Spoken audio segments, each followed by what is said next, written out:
Hey guys, welcome back. So I'm in. Shut the fuck up.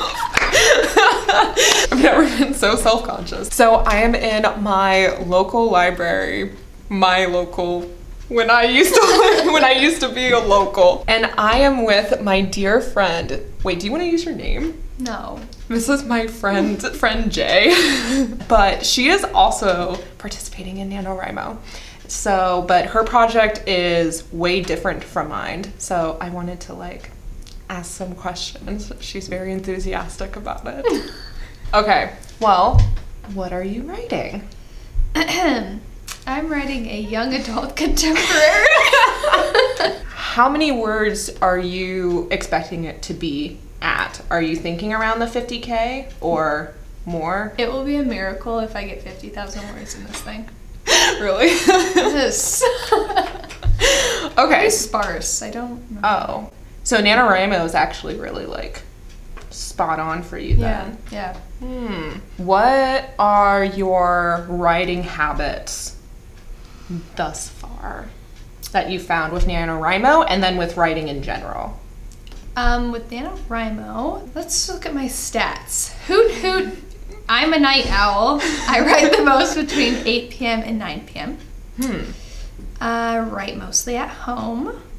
On average, I write 672 words per day, but that has been because the last 7 days I have wrote nothing. Miss J here is an actress, and she has rehearsals during the week. She, if you guys watched my Macbeth vlog, she's who I saw in that. So, I mean, she's a superstar here in Des Moines. Local legend. Yes. Really, I don't have any writing habits. Most of the year, I don't write a word. Or before NaNoWriMo, I would average 500 words if I was writing a day. I'd be like, oh my god, that was a lot. Woo, treat myself. Yeah. Bottle of wine. Then at the start of NaNoWriMo, I was flying through. My first day, I wrote 2,076 words in one sitting, and it was just easy. But then after I started doing rehearsals and stuff, it's just, I haven't got back into the rhythm of it, and you start to forget about your book and what happened, what you wrote. And now you plotted it. Yes. Somewhat. What did you mainly do to plot? I wrote a 2-sentence synopsis of every chapter that I wanted. Oh. It was just bloop, bloop, bloop scenes, chapter that. Did you do any character worksheets or anything like that? I know you did inspiration boards, right? Yes, I didn't do any character work. I wrote out all of their names and had a sense for what the characters I wanted, more of how they related to the main character. I didn't do anything oh, they're Slytherin. No, that didn't really seem like it would help my writing. Is yours a first person POV? Or is it? It is! It is, and it's not my... Actually, this whole thing has not been my preferred way of reading a book or writing. It's a first person, it's present tense, which I just... Whoa. It's really not I didn't know that. Right. Yeah, but it just so happened to fit the needs of the story, the way it needed to be told. A lot of it is you don't know everything, and it's the narrator is super unreliable. Doesn't tell you what's going on. So I needed her to be the one telling the story. And in the moment. And in the moment, yes. Oh, yeah. Okay. And I think you mentioned before that it's also a little bit mixed media kind of a thing. Yeah. Using text and...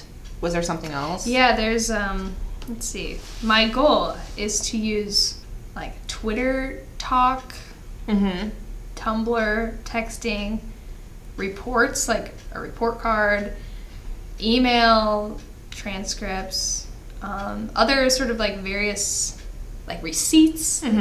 She buys something at one point and it's kind of a big deal, so I want to have that receipt, like flyers. There's like events that happen at the school, and so you know, like that's flyer. A lot of different. Yeah. Because she is so unreliable, having those other things in the story make it so you get a glimpse of like, oh wait, this is actually reality.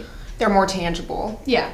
And she can't like fabricate how much she spent on this thing. Oh. So it's almost as if like she's telling the story and then there's someone else who like, I wrote it down exactly how she said it, and then I also am going to slip in the little piece of the real truth. document. Yeah. Oh, okay.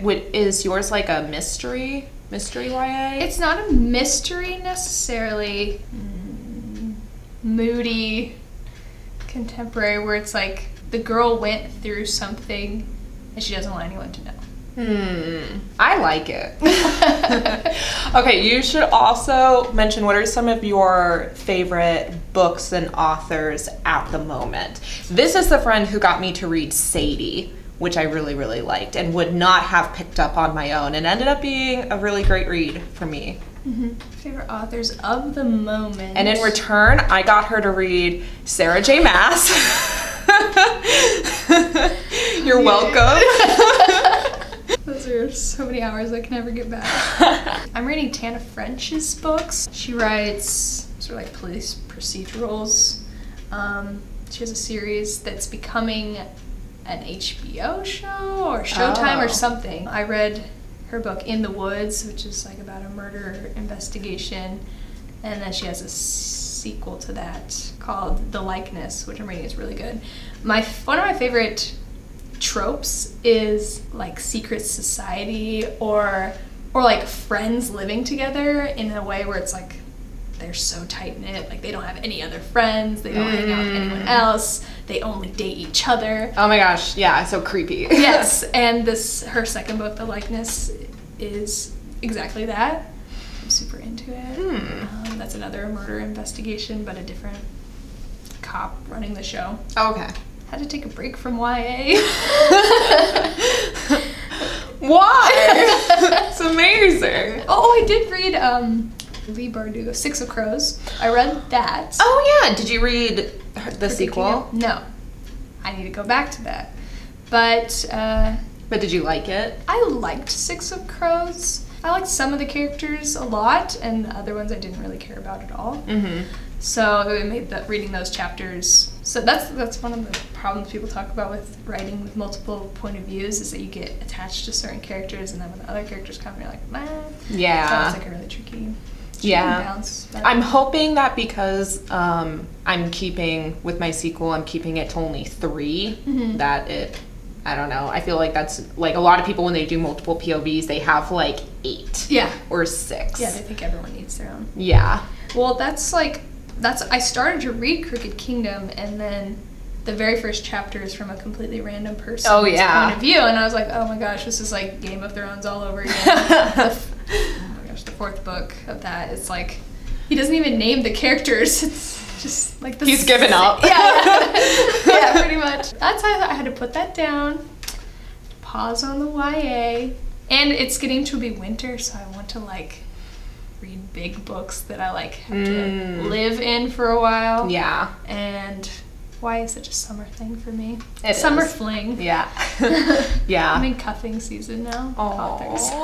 Okay, so back to NaNoWriMo. Do you plan on continuing this project even after NaNoWriMo is done? Do you think NaNoWriMo has helped you solidify a little bit more of a writing habit?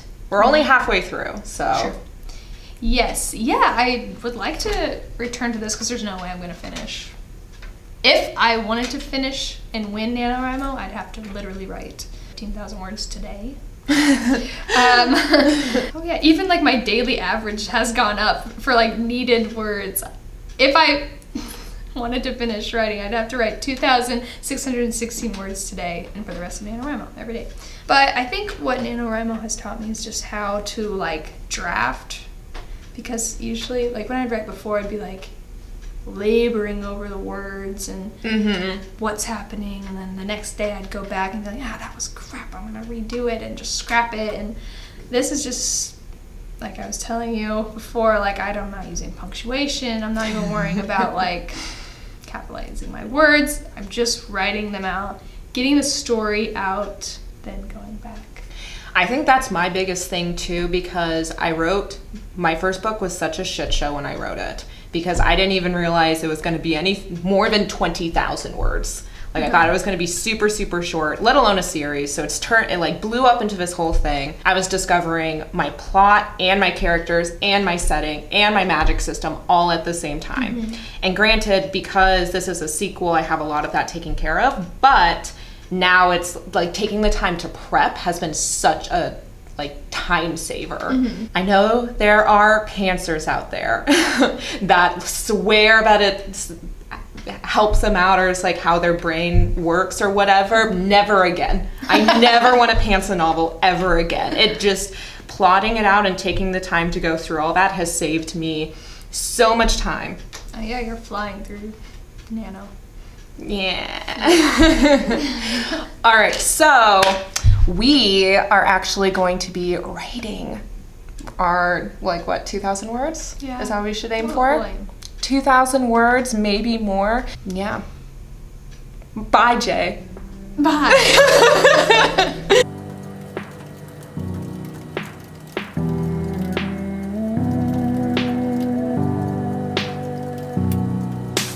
Prince Street, August 14th, a Soho bar, a speakeasy. It's you and me and I'm feeling free. It's crazy how everyone lives up like Top Gun. It's you and it's a cloudy night to smoke one. How things happen when you move to the city. When you're with me